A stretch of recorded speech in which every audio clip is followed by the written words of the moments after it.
But Phil was also pretty dominant at that time as well. That time, yeah, but that game, not so much. Not so much. He didn't. Drifted out to the wing, probably to get away. And I remember last few minutes, I just thought he's the only one maybe who's going to create something. And I just went and stood on him. I just thought, I'm not gonna stay in line with the defense. I'm just gonna stand, because it looked like you were trying to get him the ball all the time. Yeah. And I went and stood on him.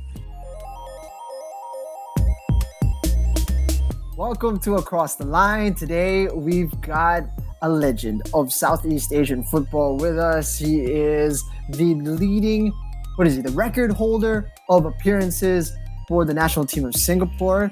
He's still playing at 42 years of age. He's been playing pro football for over 2 decades now. He's got a pretty decorated trophy cabinet to boot as well. We've got Daniel Bennett on the program, and it was quite a chat, Chris.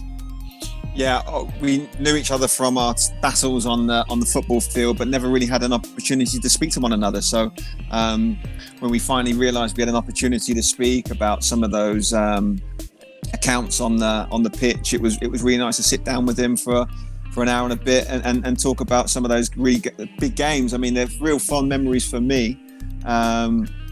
I just wasn't sure if there would be fond memories for him, and then lo and behold, he wasn't shy with some of his stories and accounts of those games. So it was really good to catch up with him.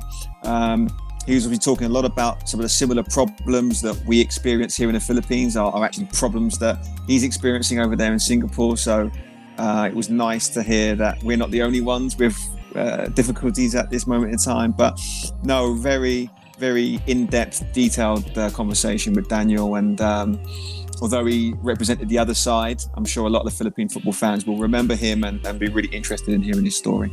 And extremely open and candid with all of his answers as well. So I'm sure you guys would enjoy it. If you do, which we hope you do, make sure to subscribe to the show on YouTube, Spotify, Apple Podcasts. Look for us on social media so you don't miss a thing. Facebook, Instagram, and on Twitter, right? This is it. Daniel Bennett on Football Friday. Enjoy the show. Welcome to Across the Line. Today is a treat for everyone who tunes into this podcast, as we have an absolute legend of Southeast Asian football, and he is royalty in Singaporean football and still playing, folks. It's been 2 decades of pro football, and he's still kicking and playing a prominent role for Tampines Rovers. We've got the great Daniel Bennett on the program. How's it going, Daniel? Yeah, good. Thanks for having me here. It's nice to be involved with the Philippines. There's been a long-running battle with them on the field, so it's nice to talk to you and Chris here today. Yeah. How's it going, Chris? A familiar face in Daniel, I'm sure.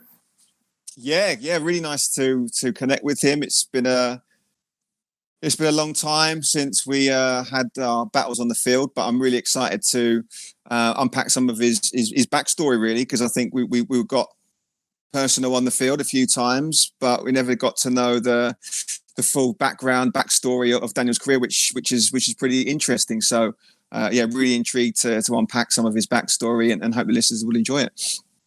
I've been doing a little bit of research on you and your career, and naturalization is actually something that has come up as a big topic in the Philippines as of late. I was looking back, and it turns out you were in Singapore since you were very, very young, like 2 years of age. You were already moved over from England, I believe. Is that right? My parents came over in 1980 to Singapore. My father was a teacher. We were here, well, they were here for sort of 30 years. So it became my home. I went back to university in England, but I was actually playing in Singapore in the semi sort of professional league before I left. So I had contacts before I left to come back. I did go back in the end to England to play. I played in the second division, first division for a bit. And then I got the call to come back and represent the country and naturalize as a Singaporean, and so it was a chance I couldn't sort of turn down. With the traveling around Asia, to play in stadiums in Japan and Korea, and perform on an international stage rather than sort of in the lower leagues in England. So that's basically my story, and it's sort of rolled on, and I'm still 42. it's the longevity is something that really stands out right off the bat. It's 2 decades of pro football that you have under your belt. Footballers in general are lucky to see maybe 10. What's keeping you going, and what's driving you at this point in your career?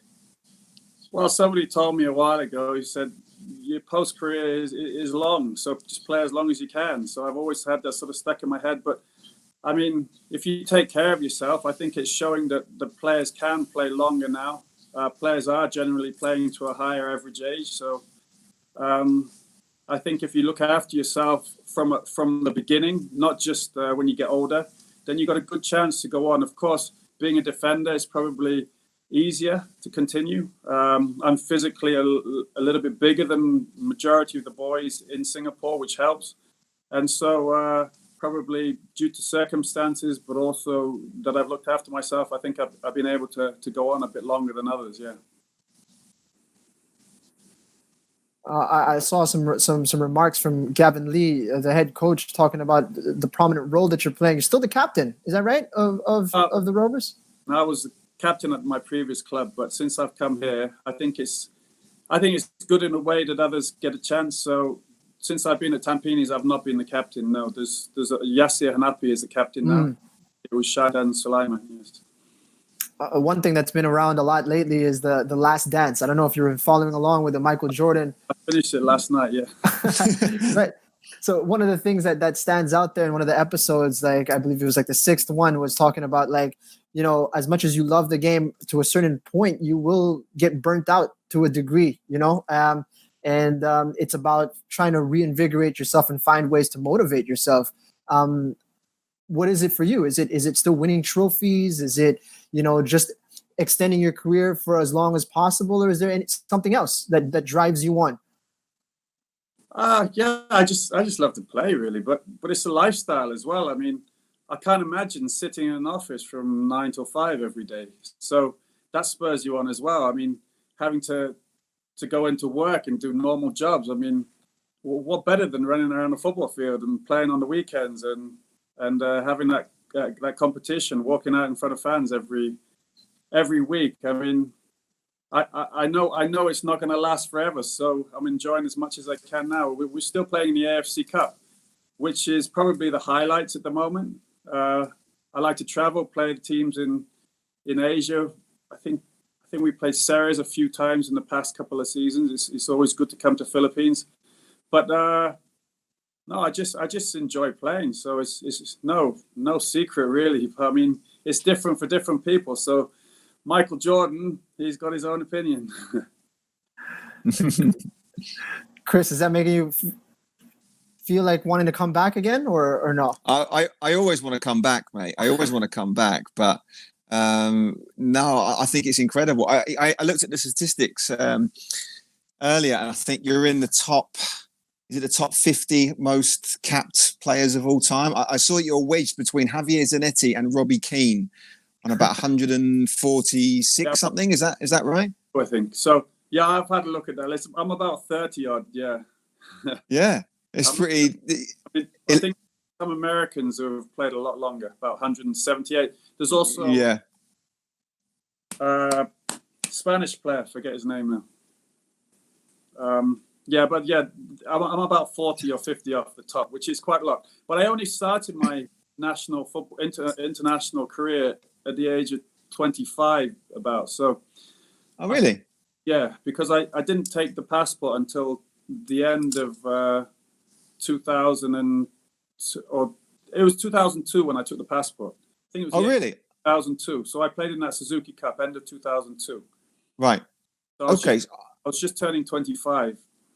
Yeah, because I want to go back to that, Daniel, because you sort of skimmed over that period, and I'm quite intrigued to sort of find out a little bit more about how this all came about. Because like Jing said at the top of the program, I knew that your father was a teacher and your family moved over to Singapore when you were quite young.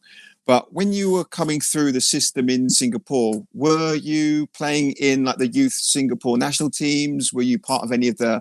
Because I don't know if Lions 12 was around at that time, but were you involved in a youth setup at all, or was it just a case of playing youth football in Singapore? I was just with the international schools really until about 15, 14, 15, and then I was sort of spotted by one of the local coaches, and he took me down to train with the national youth team.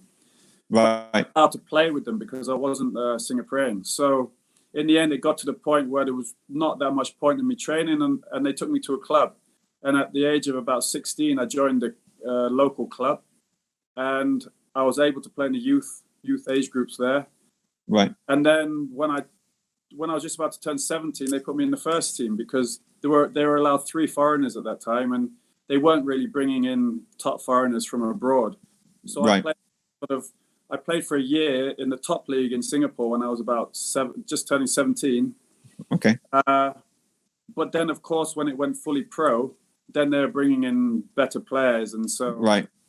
The final year of when I was at school in Singapore, I didn't play in that. I played in the second division here, and then I went to university in England for So I saw you went to Loughborough. Is that right? That's right. Yeah.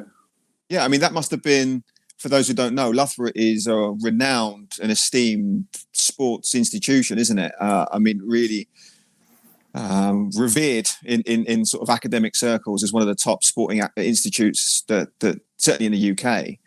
So what was the sort of rationale behind wanting to go to Loughborough?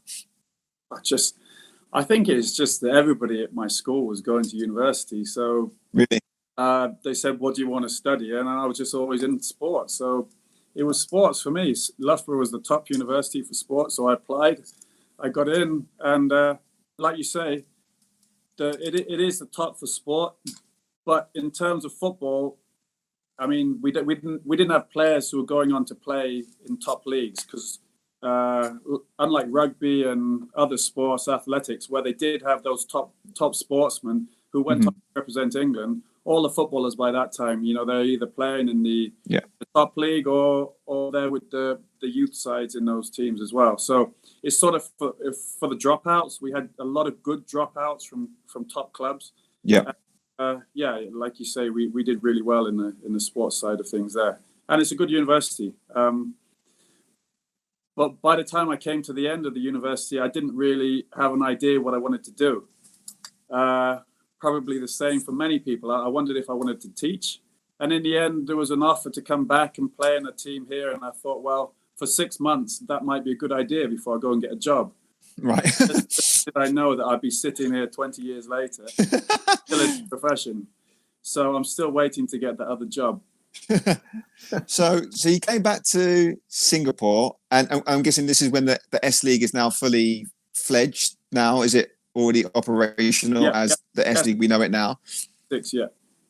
Yeah, and did you come back, and then was this at this point you were still a foreign player? You were still considered a foreign for a team as a foreigner, but within a couple of years they started to talk about the foreign talent scheme, and was raised. But by then I'd done quite well, and I'd gone back to England to play for Wrexham. How did that come about? I don't know this part of the story, because I remember hearing about you being in Singapore, then going to the UK, but I don't know how that all sort of transpired. I suppose I'd never had the opportunity to see if I could make it there, so I'd sent out some videos just on my own. I didn't have an agent, and really? I ended up at Swindon Town.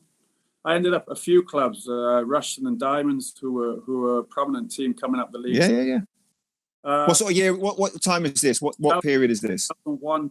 It was just the start of 2001, I think, or 2002. Yeah. Yes, I think. Yeah, it was around then. Yeah. Yeah, a long time ago. Yeah. 2001 or 2002. I can't quite remember, but I ended up at Swindon. But Roy Evans was the manager. He couldn't sign me. He didn't have any money. So he recommended that I went to Wrexham. He had a mate at Wrexham, Dennis Smith. And within a week, I'd signed there, and I was playing. So we played the remainder of the season in the first division. That was from December onwards. And I wasn't on a full-time contract. I was on sort of forgot what they called it. Like a rolling contract, like a month to month. They'd raised money through beer funds, the fans, and I was paid through the beer funds, and they got me in through that. And I played for the remainder of that season, but we got relegated. We were relegated that year. Right. So then I had the decision. I actually had a few championship clubs come in for me at the end of that year. And I had the option to go on trial with them, like pre-season tour. Yeah. But Wrexham were on to me, and they said that, I had the choice of either going there and maybe it falling through or going back to Wrexham. And with not knowing England much and with my new mates sort of at Wrexham, I thought, well, take the easy option and get back in there for another year. So that's what I did. And I loved the year. We got promoted again the following year, back to the first division. But then during that year, I'd had the call from Singapore to take the passport and to sign the documents. So at the end of the year, I made the decision that I'll come back.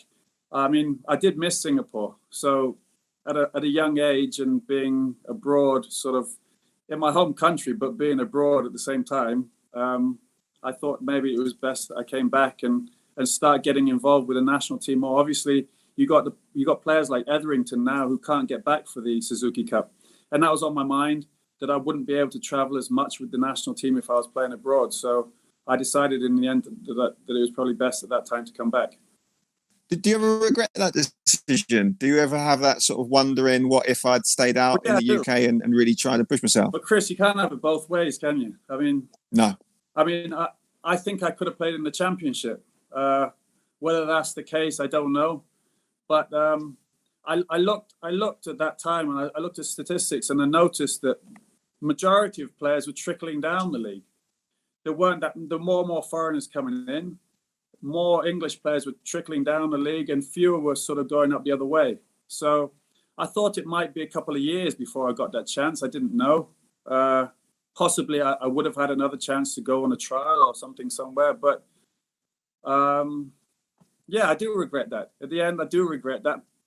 But you can't have it both ways. So I would have regretted perhaps not coming back here. So yeah, it would have been interesting to see where I'd have ended up. I know I'd have definitely finished by now because of the physicality of the game. Yeah. The weather there. There's no way I'd be playing now, I don't think. So I'm happy with the way things went. Okay, that's interesting. Yeah, I mean, for those who don't really know the landscape of that period, I was at Brighton at that same time. And I can just remember, like, for example, I was sort of knocking on the door of the first team, 18, 19. And we were getting guys like Steve Sidwell coming on loan from Arsenal, like playing in my position. Yeah. I'm thinking, bloody hell, he's good. Like, he's good. Like, he's maybe a year or maybe my age or a year older than me. I'm thinking, like, okay, wow. If he's coming down to this level, then exactly what you said, what happens is that knock-on effect, because of course Steve Sidwell's not going to get in ahead of Patrick Vieira or whoever, Emmanuel Petit, or whoever's in his position at that time. And then you have that knock-on effect where people then have to find their place. And then invariably he ends up going with Steve Coppell to Reading and then forging a career in the Premier League. But it was quite a tumultuous period at that time in the UK. There's a lot of money got pulled out from, I don't know if you remember this, the ITV digital thing. A lot of money got pulled out of football in and around that period. And it just became quite a difficult landscape to navigate. So, maybe in retrospect, you might look at it and think, oh, I wonder if I'd stayed out there, then I perhaps could have had a glorious career in the UK. But ultimately, like you said, you can't have it both ways. And it seems to have worked out pretty well for you with, 145 caps and still playing, into 2020. So it couldn't have been that bad of a decision. What I'm quite interested in is, so when you came back to Singapore, so this is now 2002, 3, and you get your Singapore passport. I came back straight away. I got my passport in 2002, and I came back during the season to play that Suzuki Cup, which was a bit of a disaster for us. And then I moved back in 2003, midway in June, I think, at the season end in England. And then I've been here since, really. Yeah. So I had the passport when I came back. And then it was the 2004 tournament when we had Radi Avramovic come in as national team. And then everything sort of started to change then. Yeah, what happened there? Because I think that was really the start of the dynasty, really, of Singapore national football team. Was that campaign, wasn't it? 2004, and seemingly there was a lot of you who came through at a similar sort of time. There was a group. What was it about Raddy that really changed for the Singapore national team? Well, we did have a group of youngsters who came through, and he put them straight in. There was Bahaki, Kaizen, Shari Lishak, Kyle Lamry, Ridwan Muhammad, a few more as well, who came through as a batch together. And then at the same time, that first Suzuki Cup, I'd been naturalized. And then we had Itami Dixon from Africa. Agu Kashmir from Nigeria. And those two really made a big difference going forward. And then we had Alam Shah, who was sort of coming into his prime. And so suddenly we had a team who sort of evolved, but it was Raddy who sort of got us together, and our mentality, he changed our mentality. We were much more a unit, discipline, a team. And I don't think we went into that Suzuki Cup with so much thought about winning it. Certainly we didn't have the confidence at that point to win it. But as the tournament went on, and, you know, often people say the teams who win the tournament are those who grow during the tournament. And we did. We grew in that tournament. And having won that one, I think that sort of propelled us to have that belief to go on and win more in the future. And then obviously we had Farudin come in, the next Suzuki Cup, and a few more Shijai who played in midfield from China. And those players did help for sure. But it was that batch of youth players in Singapore at that time who really propelled us as well. Yeah, well, there's two things that I really want to unpack with that. And one is the naturalization thing, which we'll come on to later. But the other one is that batch of guys that came through the system. We're in the Philippines, we're just starting our Azkals development team. So we're trying to, I guess, similar to Lions 12, have a system in place where some of the young guys are coming through from the youth level or coming in from abroad who aren't quite maybe ready to go into the full national team just yet. But they're looking to maybe bridge that gap between senior national team and then maybe, like, you know, club football that they've experienced in their homeland. Maybe to have a sort of the foresight of having that group then develop together and come through the system, because, you know, the Philippines is probably, again, at the back end of a cycle as well. You know, Phil Younghusband just retired recently, the likes of Shrocky, you know, again, well into their 30s. So we're trying to develop that next group to come through the system. Was that something that were you aware of there was such a really strong group coming through the pipeline? Like, did you know 2 or 3 years earlier that, Baiaki's coming through, he looks a real prospect, and in 2 or 3 years' time he's going to come through? Or was it just you know, they all came good at the right time? What was it? At that time, I'd just come back from England, so I was really out of sort of touch with the players, especially the youth players. I knew the senior players who I'd played with before I'd left, but I didn't know Singapore football that well at that time. I'd been at university. I came back. I'd spent a year or two playing here, and so even that time when I came back in 2002 to play with the national team, I still think that probably it wasn't the wisest choice that I was playing in the first 11, because I hadn't been training with them. I hadn't prepared with them. They'd had a training tour in the Middle East, and I hadn't to go. I come back to Singapore. I joined the team, and within a couple of days, I was playing my first game for Singapore, which was an honor, and it was fantastic for me. But probably I wasn't settled into the team at that time. So I didn't really know what was going on with Singapore football. I flew back off to England, and it was only after that in 2003 when I came back, and then Bahaki and the likes of Cheryl and the rest came through. So obviously that was at a time when I wasn't around. So no, I didn't know anything about them. No. It took them a little bit of time to settle down. I mean, I came back in and I was in the team, but those guys we were sort of building them up. And then by the time it came to 2004, majority of them were first 11 players. Yeah. But I mean, we talk about it. Yeah. So, sorry, Daniel. We talk about it quite a lot, don't we, Jing? The youth development cycles that we have in the Philippines, and how it doesn't seem to be having that production line that it should do with the population that we have, you know, with the athleticism that the Filipinos naturally have, and we always discuss whether it's a nature versus nurture thing. Is it the environment? Is it the coaching? Is it a multitude of other things? Is it the politics? Right? We sort of talk about that a lot on the show. But yeah, did a lot of those guys come from the Sports Institute? Did they come from there, or was it the case of the clubs cultivating their own talent? I think they came from the national youth setup. I mean, yeah. I mean, we also have a lot of problems here in terms of the youth development. Mainly, the biggest issue is the national service. I mean, it's something which everybody has to do, but it comes at a point in a player's career when that is the key area of development, moving from sort of youth into senior football. And how old are you when you have to do national service?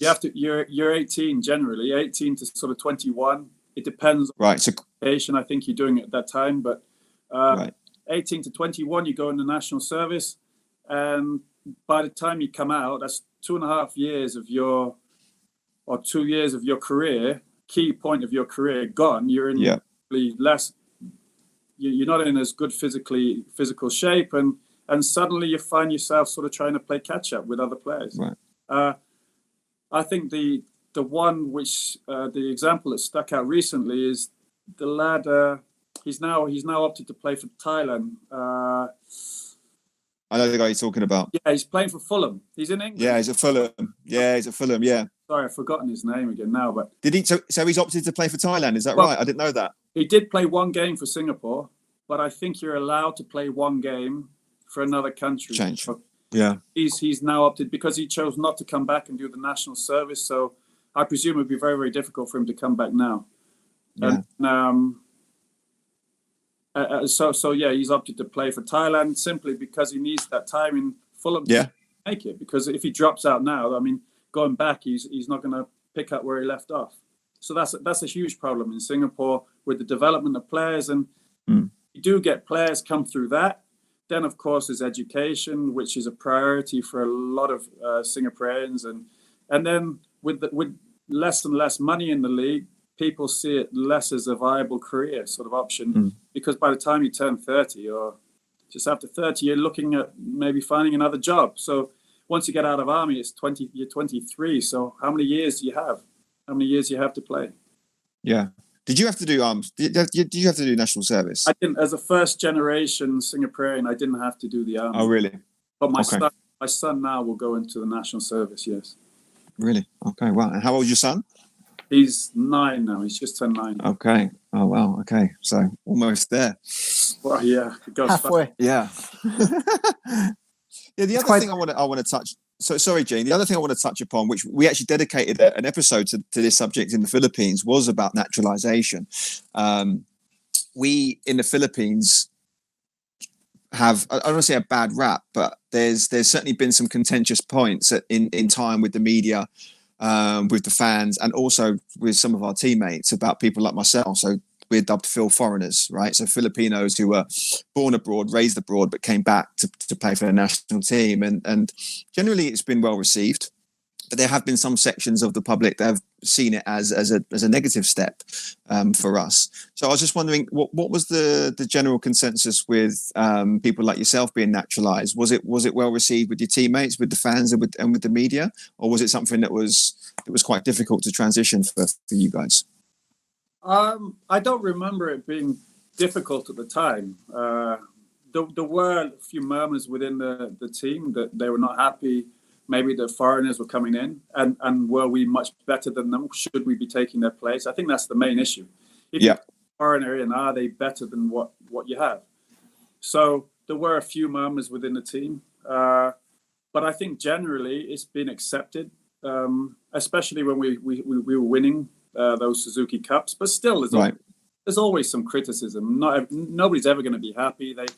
There's still a lot of people who talk about the 98 Suzuki Cup, which Singapore won, and there were no naturalized foreign Singaporeans in there. So, there's always going to be some issue with foreigners coming in.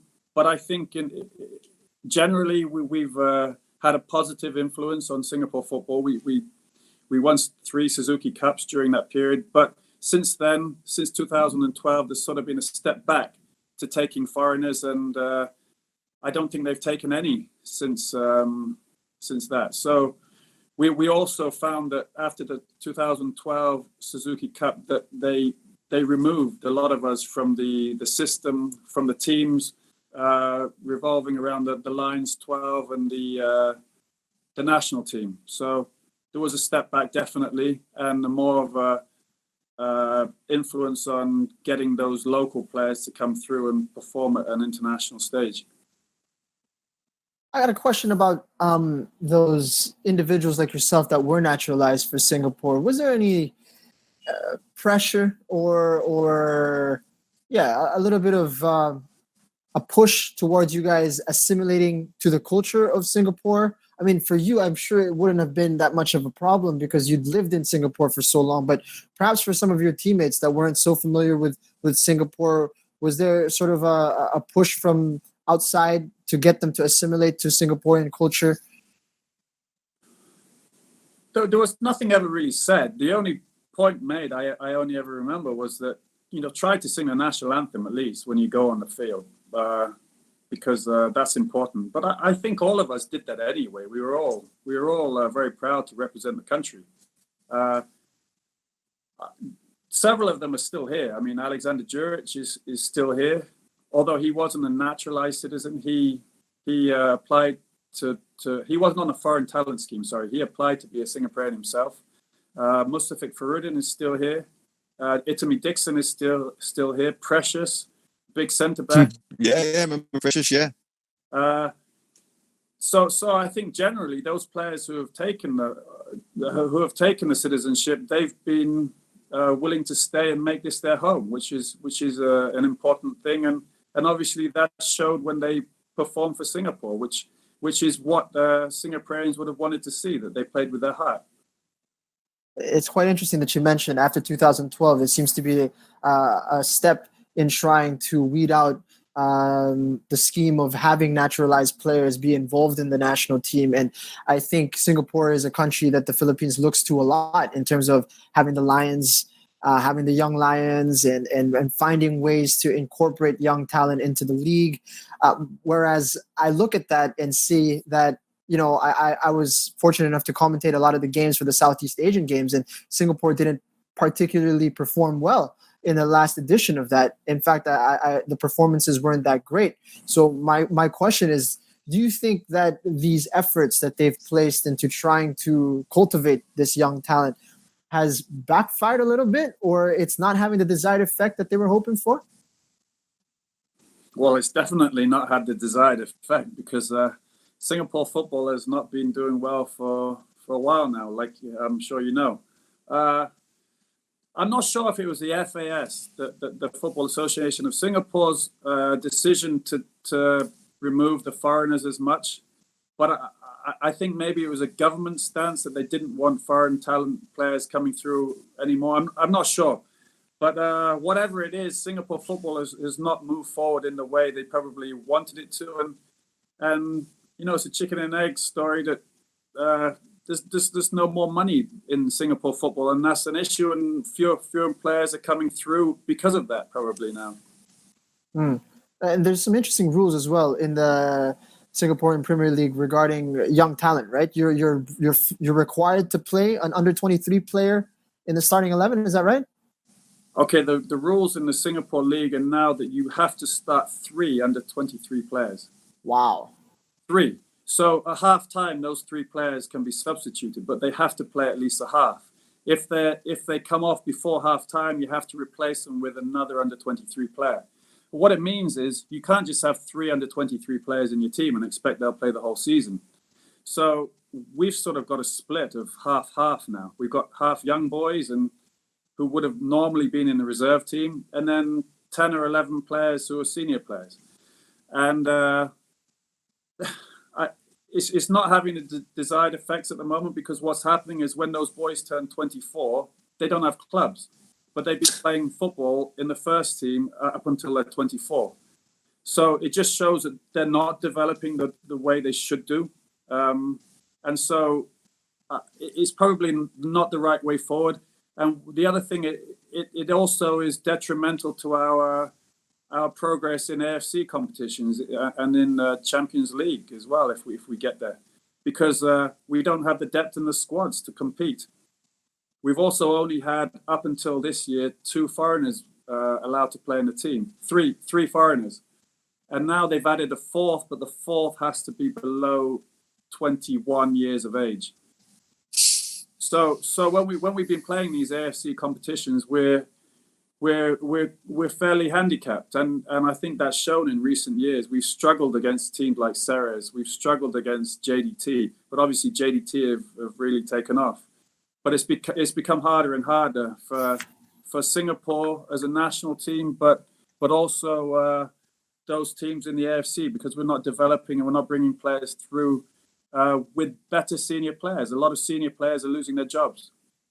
It's quite interesting, right, Chris? I mean, we talk a lot about youth football here on this program, and trying to figure out schemes and ways to integrate them onto the bigger stage. But if you manufacture it in that particular manner and you don't particularly earn it, you know what I mean? Like, you're a young talent that has to push through against senior figures and push and find your way into the squad as a young talent, then you don't benefit the same way if it's handed to you. So how do you?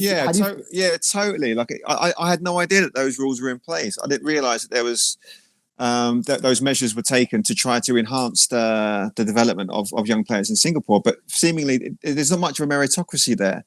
And I'm assuming, I mean, you probably can't say this, but it must be quite difficult in training if there's some players that are in this training pool that are perhaps subpar or potentially shouldn't be in and around the first team squad. You know, I'm assuming it must be quite difficult in training to, you know, get through certain aspects of sessions if it keeps breaking down on individuals. And like you said, it seems strange that you must have a bunch of players at 24 on the scrap heap after playing professional football for 4 or 5 years. So it seems, well, that's definitely a model that we would not be taking in the PFL, because I think that would be hugely detrimental to the domestic game. But yeah, I mean, we wax lyrical about how difficult it is here in the Philippines to get the youth system up and running, but it seems like Singapore has similar problems. So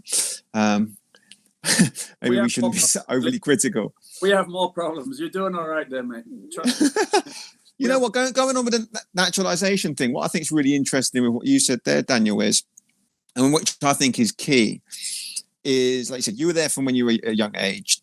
Greatwich is, I mean, he speaks so glowing of Singapore. You wouldn't know anything less, would you? You wouldn't know he wasn't Singaporean. Like, he's so pro Singaporean. Singapore, it's unbelievable. And then, you know, I saw him in Stafford the other day when you guys came over here. I saw him. He's obviously on the coaching staff now with you guys. That's really what it's about. And I think the sort of conclusion that we came to, Jing, right, was with the whole naturalization thing, because there's a couple of players in our league that aren't half Filipino. They are fully foreigners. The Senegalese striker and Bienve, the Spanish guy from Ceres, and that's what the murmurs are at the moment about trying to get them naturalized.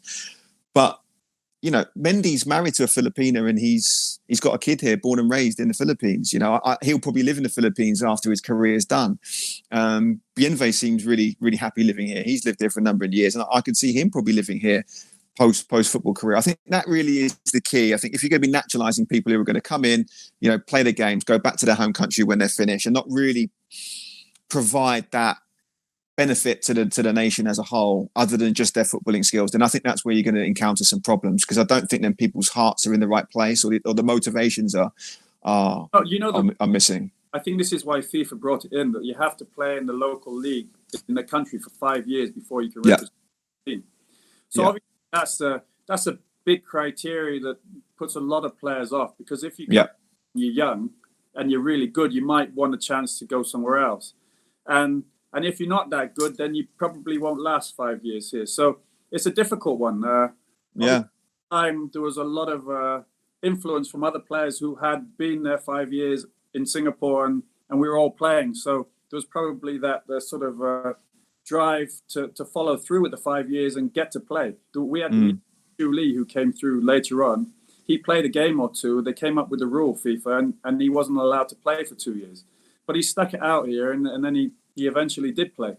But it is a huge criteria that has changed the way countries naturalized players now. Yeah. And I'm guessing that's probably why, as you alluded to, that might be why some of the issues that you're experiencing now with the national team are prevalent, because those players aren't willing to stick it out in the league if the domestic league's not so good, right? So those players aren't willing to stick around.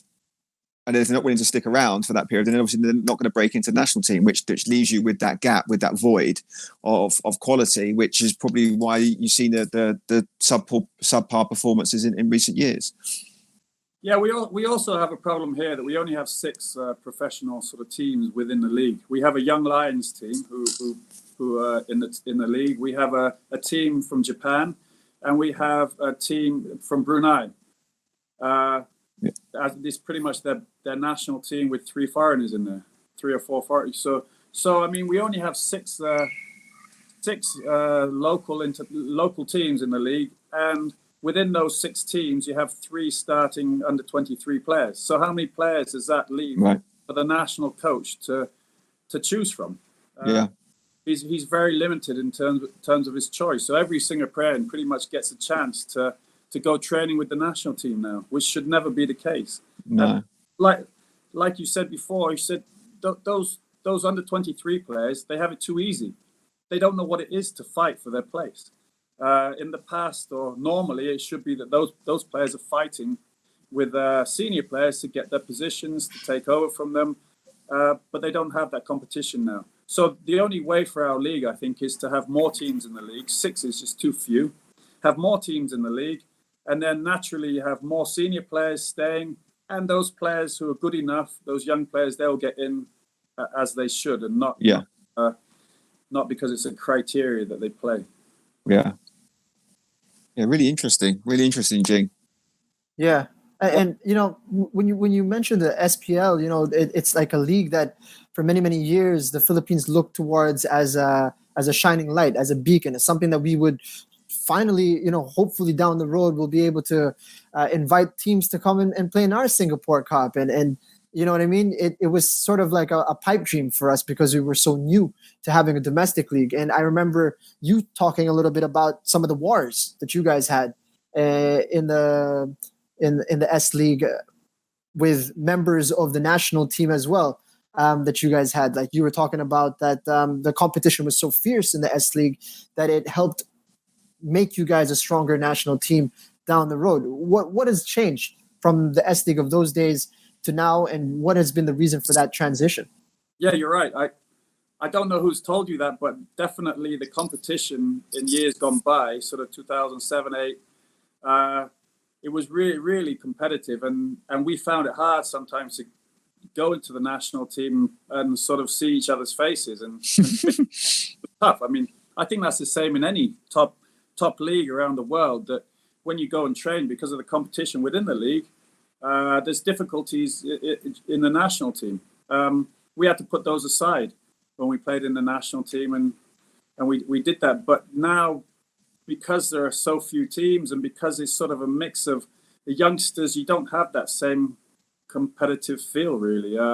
Even in training, it's sometimes not quite the same sort of team spirit, simply because you have half the boys who are just on a different wavelength. I mean, I'm on a different wavelength anyway, because that puts me aside. But even the other old sort of players who are sort of 32 to 35, they're 15 years older than the lads who should be playing, that have to come in. And you don't find many players who are mature enough.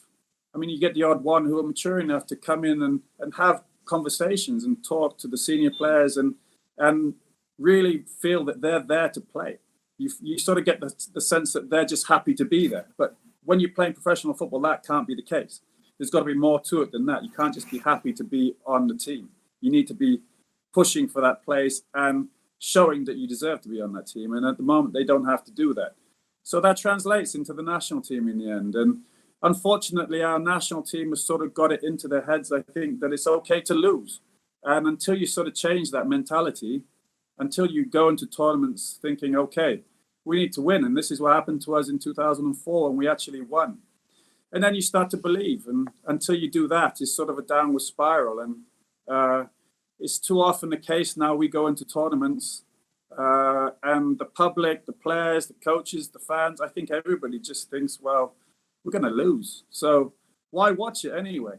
And it's very, very difficult to change that mentality. I don't know if it's the same in the Philippines. I don't know. It's so interesting. Like, I have to talk about it from my perspective, because I made my debut in 2004 Suzuki Cup, and obviously we were known as the Whipping Boys, and kind of maybe on a slightly different level of trajectory, because obviously we were going in, and you won 2004, and we were going in just not to get beat 12-0. You know, that was basically the MO going into that competition.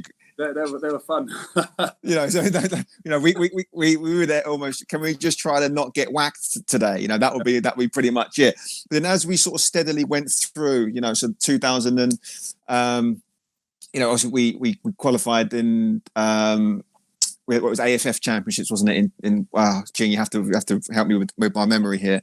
But we sort of steadily made it in progress, and then obviously 2010 came in, and then after that competition, that's when we were like, right, no, we're not here just to make up the numbers. We're not here to not get beat. You know, we feel as though we're really challenging at the top end of the Suzuki Cup pyramid, and we are comparable to, you know, to Thailand, to yourselves, to Vietnam. That's the sort of benchmark that we set ourselves. We are in that mix. And we should be competing for Suzuki Cup titles, and that was an evolving thing. But I remember playing against you guys, and definitely you guys had that mystique about you. You know, obviously different campaigns, you had different elements to it. Like 2010, you seemed to have the components, but for whatever reason, it didn't work out. But then 2 years later, with almost an identical team, you then go and win the tournament. So, you know, I definitely felt that mentally you were really, really strong. You know, you had obviously probably a more experienced team than other, you know, like at Thailand, they always typically put quite young teams out. So that brings its own difficulties. They were very dynamic. They were very, you know, a lot of pace, a lot of energy, real high tempo. Whereas you guys, you always seem to be very tactically savvy, very switched on, very hard to beat, mentally strong. Especially us, because we were more physical compared to some of the other Southeast Asian nations. So most teams we could probably bully a little bit, but we didn't have that element with you guys. There was always that element of physically that it was quite evenly matched. But I always felt that Singaporean team from probably, like you said, 2004 up until 2014 when I retired, always were mentally really strong, very, very difficult to beat, and we were very just fit. We were very fit. We had a trainer, which Radi Abramovich brought in, but like you say, mentally strong and physically very, very fit. I think these were their biggest strengths, really, and we were really well drilled as a team. It's funny you say, but I think 2010 was our best team.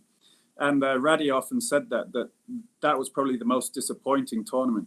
That I think we probably really let ourselves down in that tournament. It was our first game. I think we should have won quite easily, to be honest. What against us? Yeah. You joking? I think mate, you should have smashed us. You should have smashed us, yeah.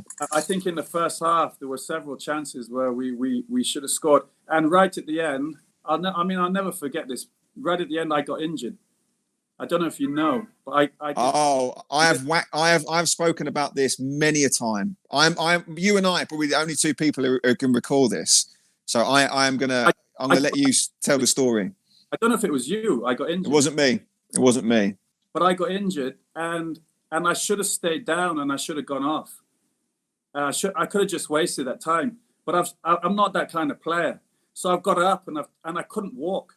And so when the balls come over at the end, when you scored, I would have cleared it. I couldn't move. I don't know if you've seen it. It will hold me forever. Yeah.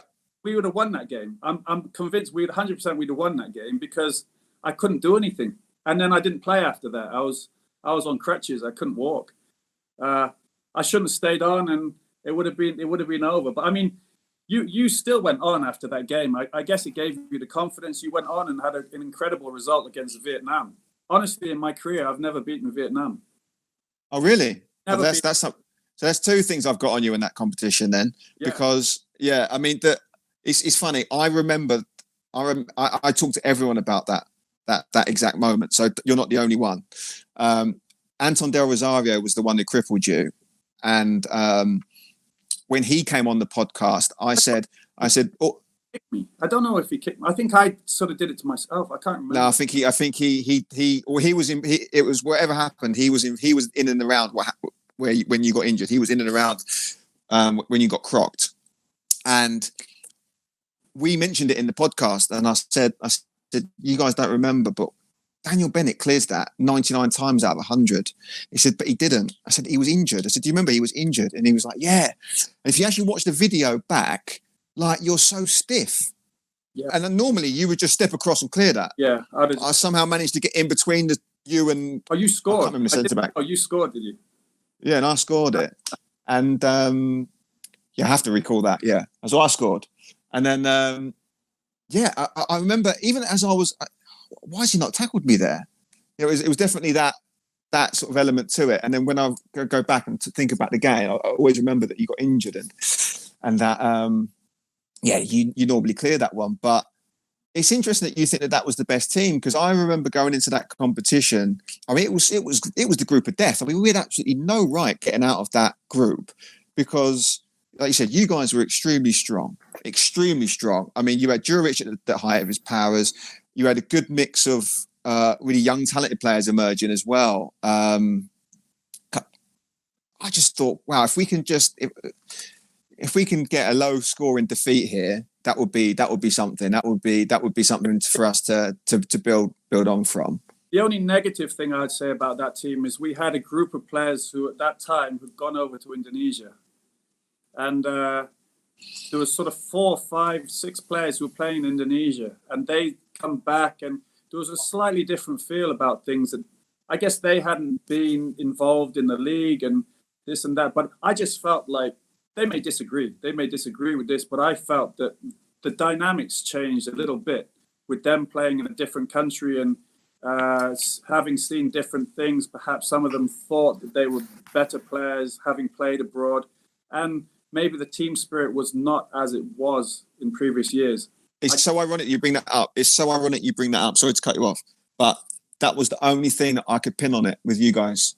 I remember going to the hotel. It was probably after that game, after we drew with you. So obviously we were all hyped up, right? We were amped. We were like, yes, we've got a point. We're going to get beat by Vietnam, but if we can beat Myanmar, we could qualify here. Yeah. And I remember, so we would go down to breakfast. We would always eat together. Always. We would always eat together, breakfast, lunch, and dinner. And we had a really good team spirit, really good camaraderie around us. And I always remember Rob Gear. He turned around to me and says, look, they're all over the place. They come down to breakfast at different times. Singaporean lads, some of them were, in the coffee drinking. Some of them were in their room. Some of them were like, it was just, you lot seemed all over the place. It didn't really seem to be that cohesive spirit amongst you guys compared to us. And I remember Rob sort of really trying to drill down on that and being like, listen guys, they might have better players playing at a better level, this and that, but we've got really good team spirit, we've got really good camaraderie, and that's going to take us far in this competition. And that was even probably 2 or 3 days into the tournament, and I could really sense that, I could really feel that. So it's so ironic you bring that up, because at the time we really felt that. In the end, I didn't like staying in the hotel with the other teams. I found that just strange. I mean, having to see each other day in, day out. It was, for me, I like to get away from the football when you're not on the field. And we were having to walk past each other and sort of... It's horrible. Yeah, have just silly conversations. And we didn't want to talk to each other anyway, because we knew we were in the middle of a battle sort of on the field. And it was just strange that we were all put in the same hotel. Really weird. The only time it was nice, I think after we beat Vietnam, there was a bunch of you guys. I don't know if you were there. There was a bunch of guys in the lobby, and when we came through the hotel, a bunch of the Singapore players gave us a round of applause. I'll never forget that. Like a bunch of people clapped us as we came in. That was really nice. Well, that result was probably one of the best results you've ever had as a national team against Vietnam. Yeah. Vietnam. I think we sat in the stands and watched at least the first half of that. And yeah. I mean, at that point, we probably realised that we're in trouble here. Well, yeah. Because I was on crutches, but but we knew as a team it was going to be tough from there on.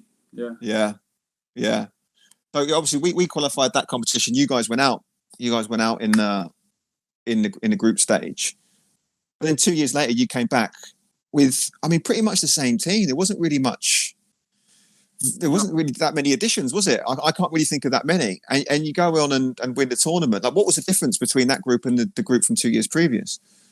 I think we had our backs against the wall in that final one. That we'd really been put down. We'd had a lot of bad results.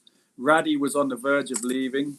Yeah, remember that. Yeah, it was sort of a do or die feeling at the end. I mean, it was just nothing to lose really, and we just gritted our teeth and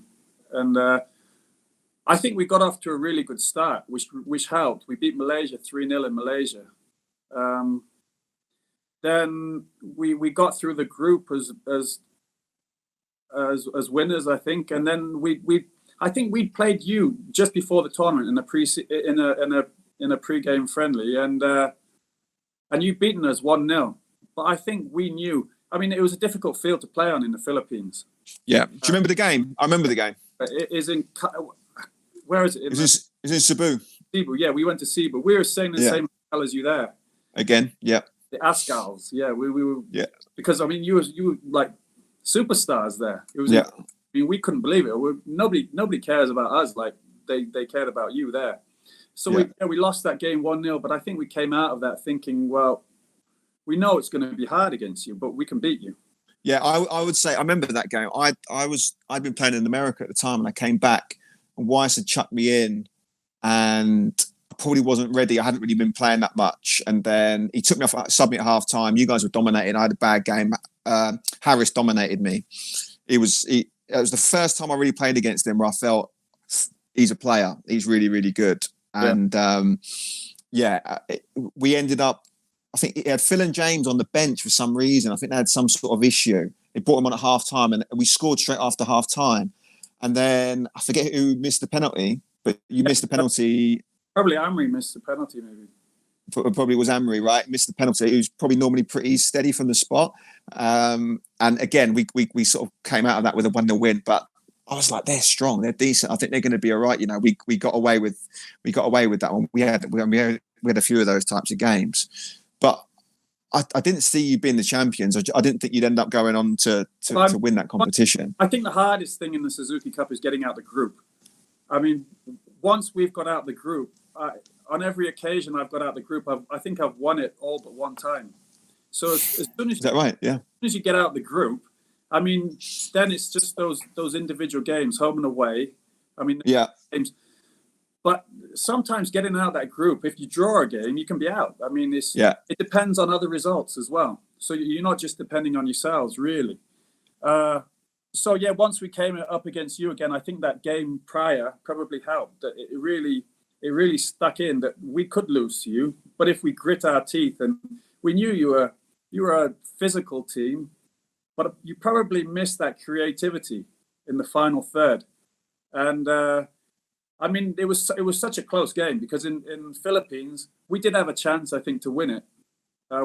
In the Philippines, I remember we had one chance, I think, but there were hardly any chances in the whole game. Nah, it was probably one of the worst games as a spectacle that I've ever been involved in. It was a boring 0-0 game. It was nothing really happened. You didn't play, did you not? I was on the bench. Okay. Didn't come on. And then I mean, obviously, we had an advantage going back to Singapore, and we felt that we had that, and we felt that we should probably beat you there.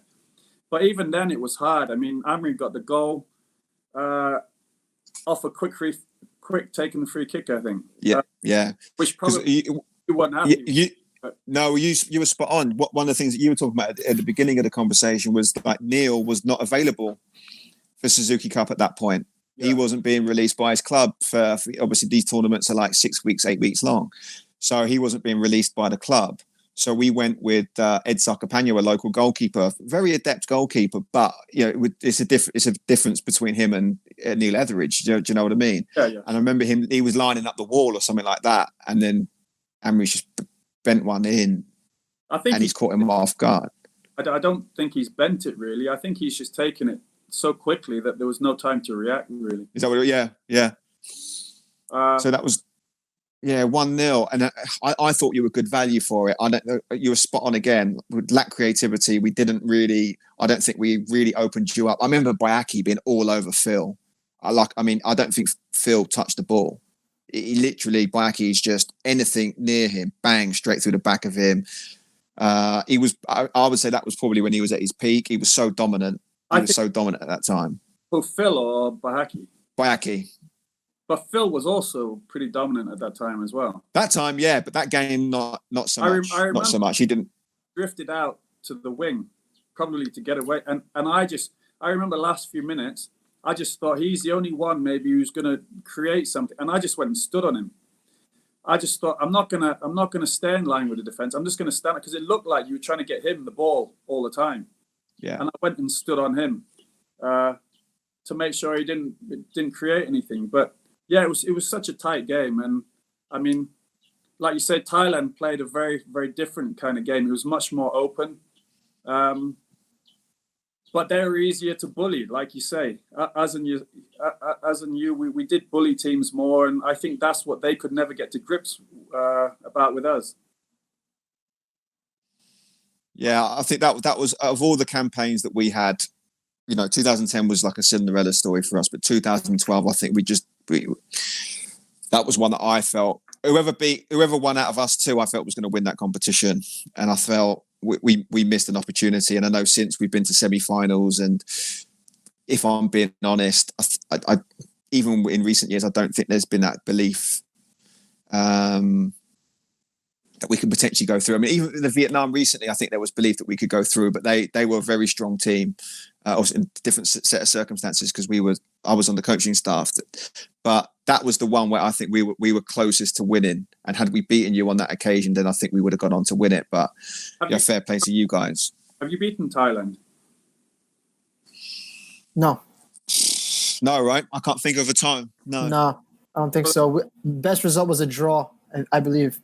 That Thai team was a good team we met in the final that year. That was a good team, I remember. Although I watched the game just recently, being in quarantine. I never watch games, but I ended up switching on Facebook, and that game was on. Oh, yeah. It didn't look like a good game to watch, but that Thai team was a very good team. I think we were lucky in a lot of ways to win that one. We beat them 3-1 in Singapore, but we didn't get out the half in Thailand. We didn't get out the half, but they only managed to score one goal. We were so defensively sound that it was very to break us down. Yeah. But no, I mean, I look back, and winning the Suzuki Cup twice in Thailand against Thailand, that was probably some of my biggest achievements, really, because it is such a difficult task beating them. Beating Vietnam, I've never done it because they're sort of nippy as well, and it creates different problems. Against yourselves, it was always a physical battle, and I always preferred that, to be honest. Against the Thais and the Vietnamese, I mean, you don't know where they are. You turn your head and they're gone.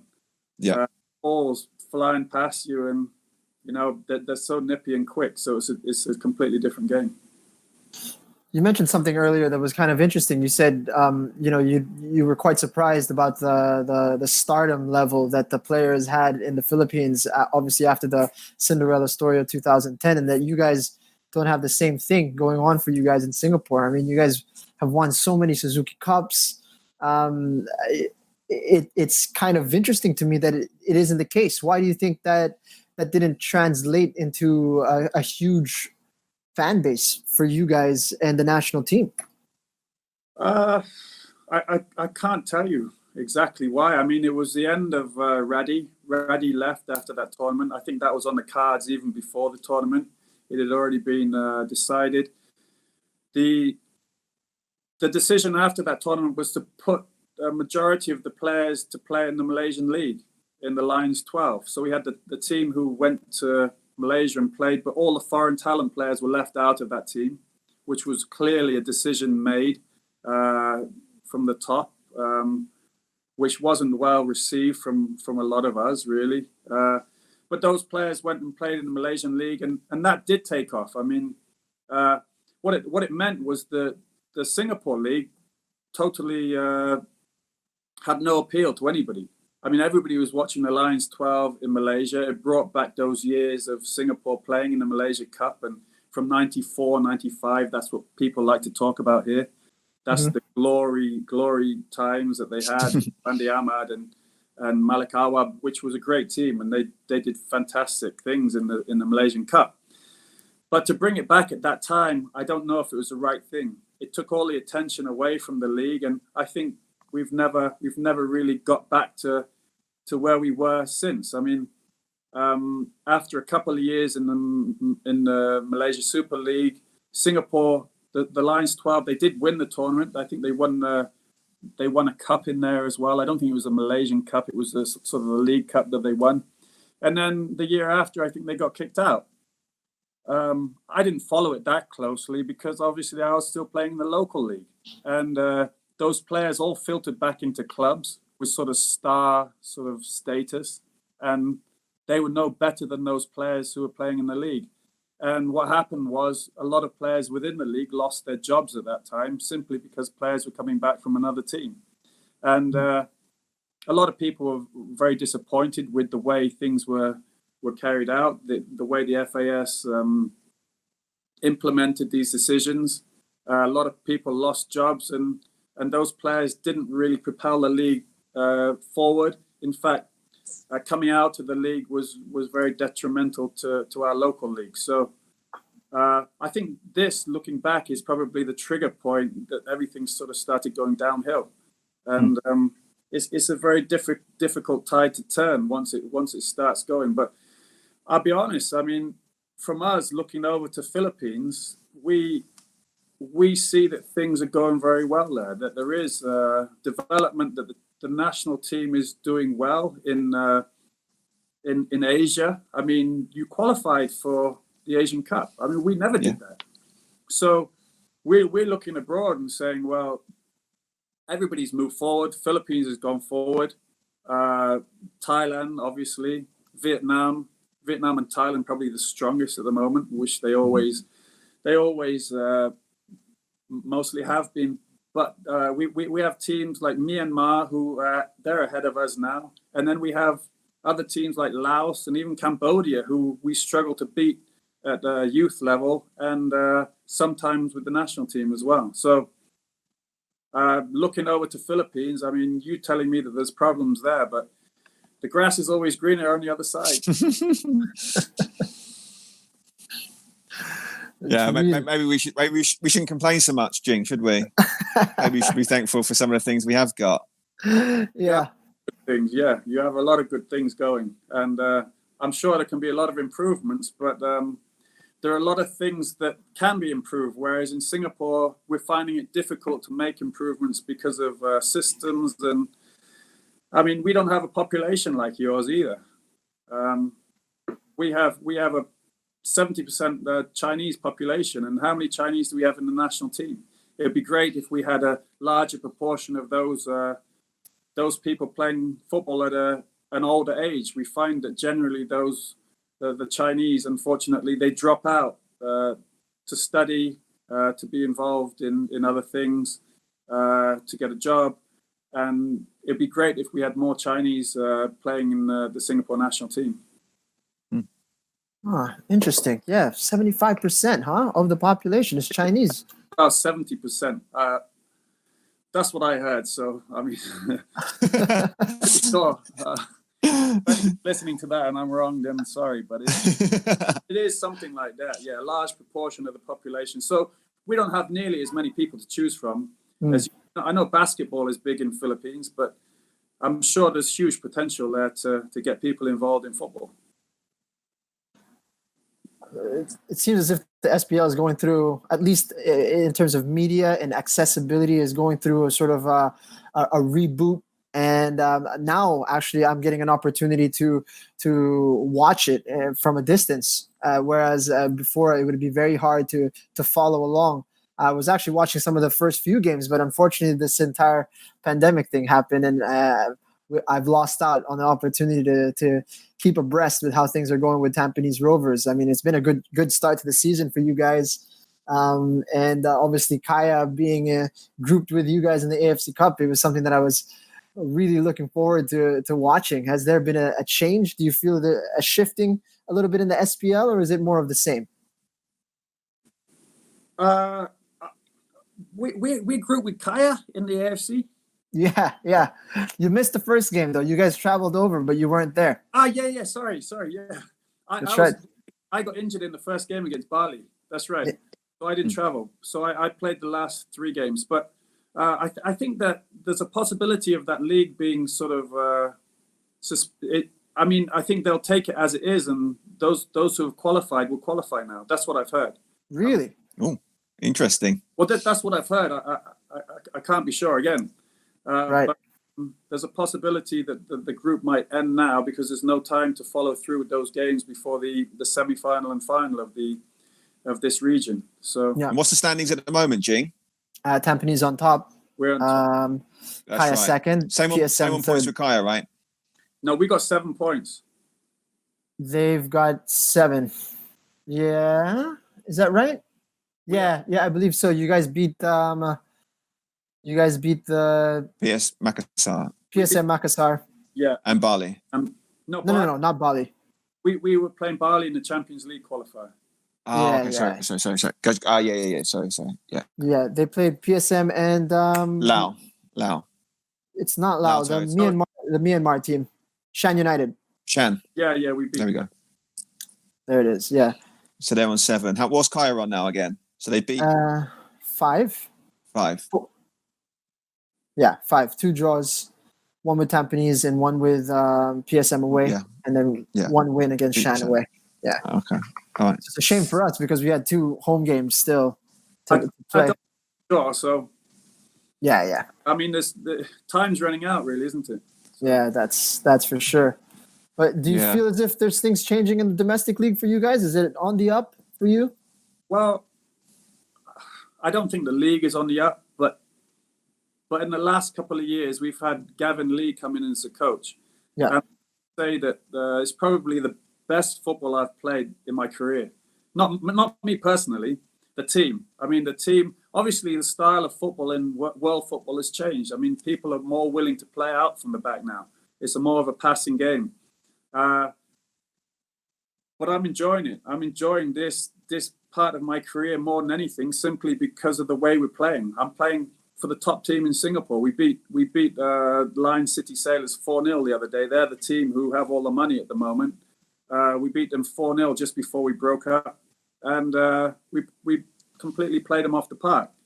And that's what we're doing to teams at the moment. We're playing around them, and it's just, for me as a defender, I don't play long balls anymore. I don't play hit and hope balls. Everything's controlled. Everything's to a plan. We're willing to play out from the back, even when teams come and try and press us. If they press us, we have other options, and it's sort of put a different spin on the way I see football. So with me sort of trying to get into coaching at the moment, there's no better place for me to be than sort of under Gavin Lee at the moment, seeing how he does it, and also just to play in that team, just to be part of the team. And it's so easy. When it's done right, it just seems so easy. Football is a simple game, and we seem to complicate it so much at times. I've watched that game from 2012 when we played Thailand in the final in Singapore. I watched the whole game, and there was no sense of getting it on the deck and passing it every time we had a chance. It was just, I mean, I was disappointed in myself because I know and I was just hoofing it up the field. And I thought, really, is this what we used to do? Because when you play a game, you often look back on the game and you think, yeah, we played well, we did really good. I mean, fantastic game. And I've watched it 8 years later and thought, hell, that was rubbish. But then there are a lot of really top players on the field. And had we been told to play in a different way, I'm sure we would have been able to do that. And that's what I'm enjoying now, playing in a different style of football. So if you ask me if the league is sort of developing now, I would say no. But Tampines as a club, I think the way we're going forward with this new sort of philosophy is really interesting, and I'm loving this period of my career now. Yeah. What's Gavin's background? What's Gavin played I don't know if he's going to listen to this, but okay, I'll try and tell you. He'll kill Go me. on. Yeah, I'm interested. Yeah. Played, but he didn't like a lot of like Mourinho or whatever. He didn't play at a top level. I don't think he ever played in the league, Gavin.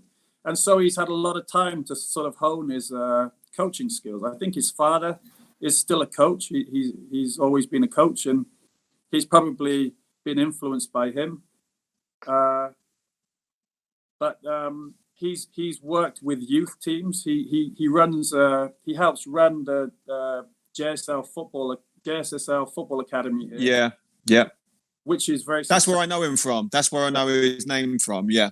Which is very successful. He joined us in 2014 when I was playing for Warriors, and he joined with Alex Weaver. And Alex Weaver was a very forward sort of thinking coach, and Gavin came in and joined him, and you could see then that he was really switched on. He was doing all the analysis for us, and he spent a year there with us, and we won the league.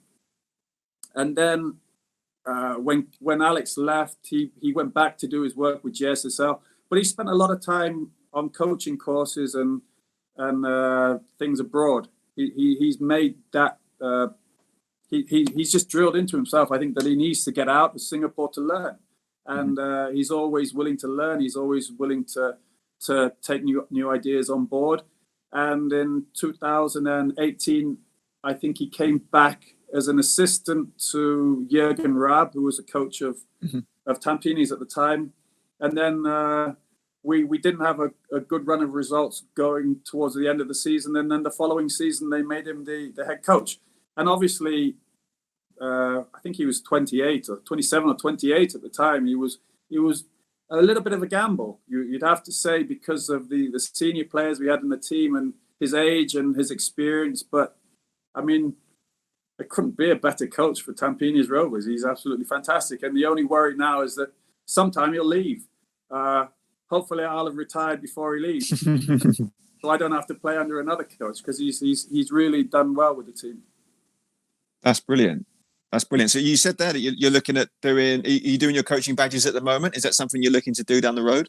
I'm actually coaching now with Active SG. Active SG is a government-run project with Sports SG in Singapore, and we have 15 grassroots centres around Singapore. We have over 2,000 kids who go to those grassroots centres, and we've just started last year our elite program. So Active SG is sort of in charge now in Singapore of those youth teams running up to the age of sort of 15, 16. And then the FAS has those youth teams running up to the national team. Right. So I take another 10 team at the moment. How's that going? I enjoy it. I love it. I love it. I love working with the little ones. So at the moment, I have an ambition to work with a senior team. I think playing with a senior team is enough now. Maybe in the future I'll have that, but at the moment, to be honest, the league is not something which is sort of tempting to get involved with other than playing for me at the moment. So I'm enjoying my time with Active SG and the young ones. Yeah. What sort of differences have you noticed from coaching the little ones versus being involved with more senior or adult players? What have you noticed that, positives, negatives from coaching kids at that age? Oh, their enthusiasm. I mean, being in a professional game so long, it's all about money at the end. The majority of the players are thinking about contracts, and these guys under 10, they just want to have fun. They just want the ball. So you give them the ball and you try to guide them in certain ways. But I think the biggest thing is just letting them have the ball at that age and trying to influence them in positive ways. And just being around them sort of a couple times a week is great to get away from the senior football. And we're doing stuff online actually at the moment. We do 2 or 3 sessions a week with our elite team, and we have with my centre, I sort of have 4 or 5 sessions with the grassroots. So even from the bedroom here, I can get on with it, which is nice, because this is sort of the only reprieve from being quarantined that I can get at the moment.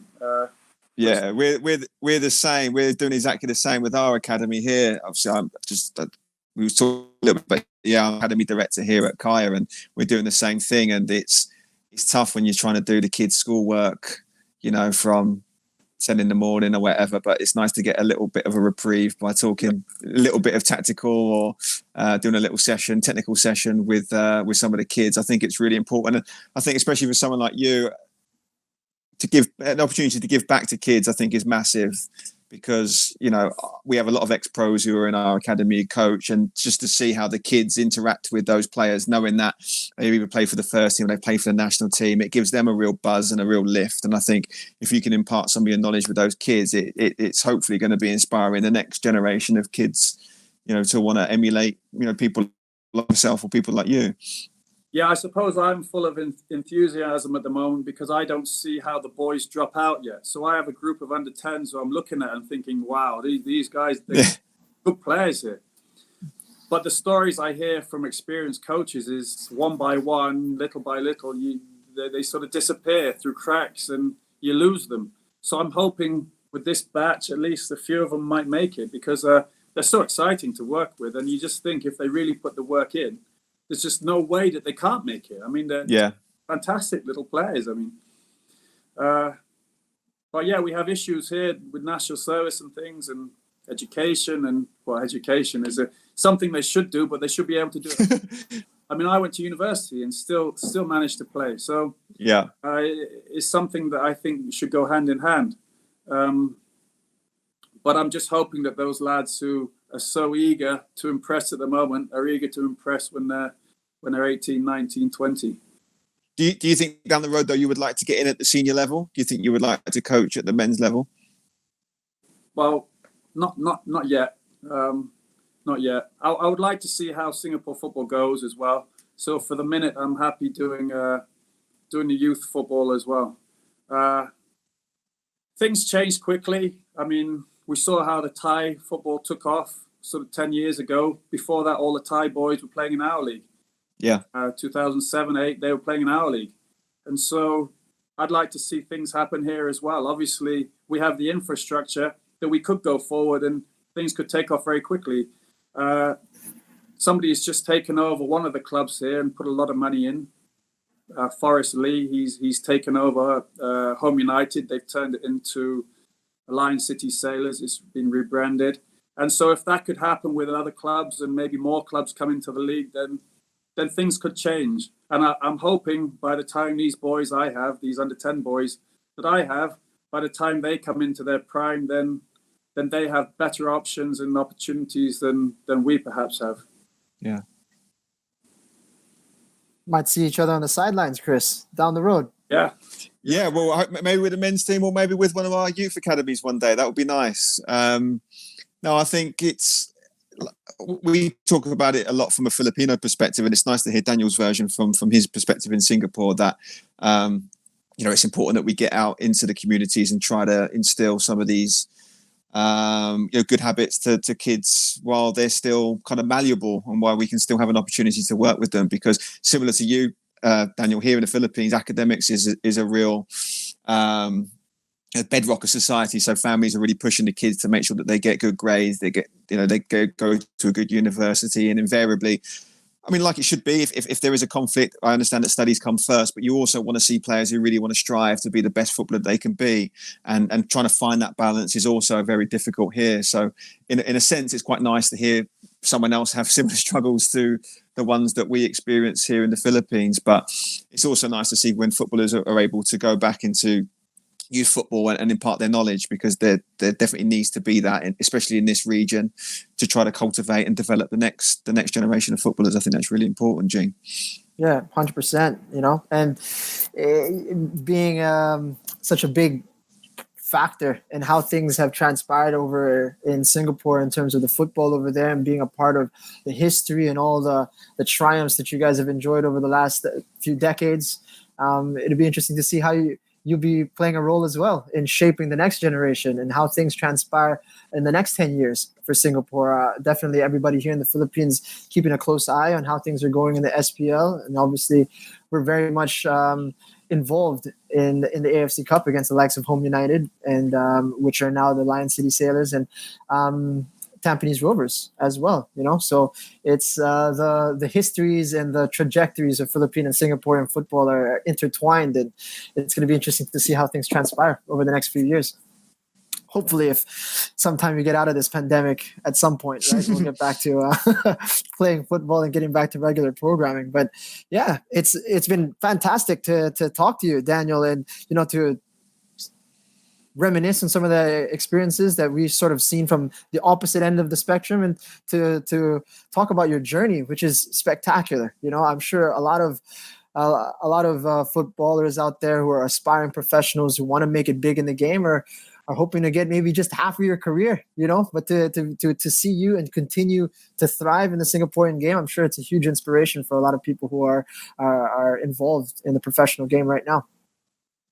Yeah, well, thanks for having me here. I've enjoyed it. I especially enjoy speaking to Chris. I mean, there was always, I always thought that the teams would get along in a different environment. But obviously at that time, there was a lot of friction between the groups of players, and it wasn't set up for us to get along. So it's really nice to have the opportunity now to speak to you. There was probably a sense of jealousy as well, that you guys had fame over in Philippines and we had nothing, and we'd done so much and had absolutely no at all. I mean, it was fantastic, the support that you had. So it's interesting to see that you also feel that you have problems there, that it's not only us, and a lot of things that you can probably improve. But I'd say you're on a good way. You have a huge potential opportunity in Philippines, and it's nice also to think that the Filipinos and those involved in football there have always looked fondly over at Singapore and respected us, because I think that's where we want to get to again, and perhaps we have to get that belief from the belief that you perhaps have in our system and the league in the past, and hopefully we can get there again. No, I think we really appreciate you coming on the show. I totally agree.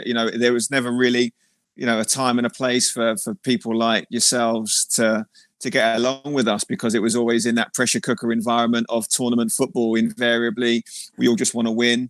And I've never really had the opportunity to sit down and talk to you guys about some of those moments. So it's been really nice to hear your end of the story. I've had the luxury on a couple of occasions speaking to Boyaki about this. So that was always quite nice to reminisce with him. I bumped into him in a couple of different settings, which has been nice. I had a little chat with Kyle Emery when he was quite shocked to see me on the sideline coaching at the last Suzuki Cup. He was like, "Oh wow, you're coaching now? You're not playing?" I said, "No, I'm coaching now, mate." So I couldn't believe he was still playing.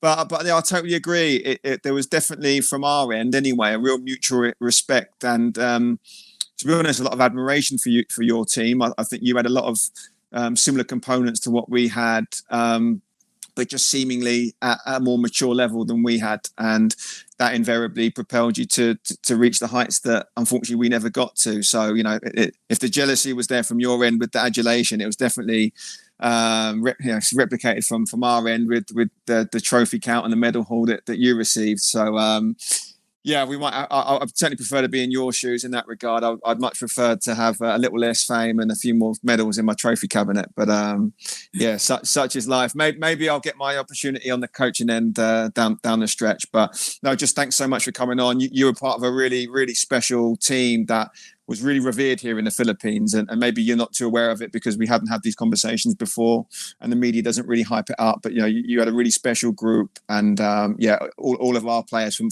my generation certainly really respected your batch, and we're still amazed that you're still playing and flying the flag for Singaporean football still. It's an incredible and testament to your passion and your enthusiasm. It's really good to see. Cheers, mate. Thanks for that.